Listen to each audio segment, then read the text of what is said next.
అసలు మొట్టమొదట అనుగ్రహించింది ఒక బోయవాణ్ణి. వెంకటేశ్వర స్వామి వారికి చామదుంపలు తేనెలో పెట్టి పెట్టి ధన్యత పొందినవాడు ఆయన.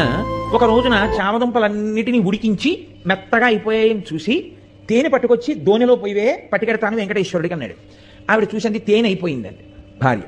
ఆయన అన్నాడు, రా మన ఇద్దరం వెళ్ళి తేనె పట్టుకొద్దాం. పట్టి కొడుకుని పిలిచి అన్నాడు, రే నువ్వు ఈ చామదుంపలు జాగ్రత్తగా చూస్తుండు, నేను అమ్మ వెళ్ళి తేనె పట్టుకొస్తాను. అలాగే నాన్నగారండి అన్నాడు. వాడు కూర్చున్నాడు.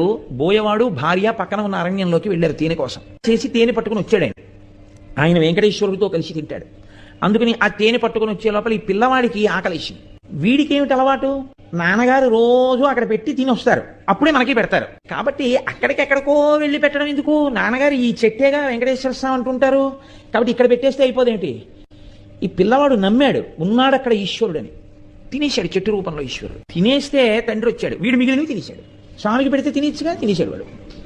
తండ్రి వచ్చాడు, ఏవిరా చామదుంపలు అన్నాడు.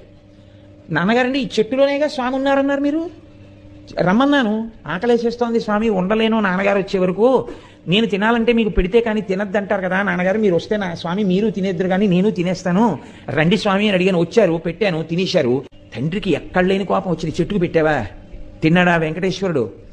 ఆయన అమాయకత్వం ఆయింది. ఎంత పనిచేశావురా అని ఆ చేతిలో కత్తి ఒకటి పట్టుకుని వెళ్ళాడు ఆయన.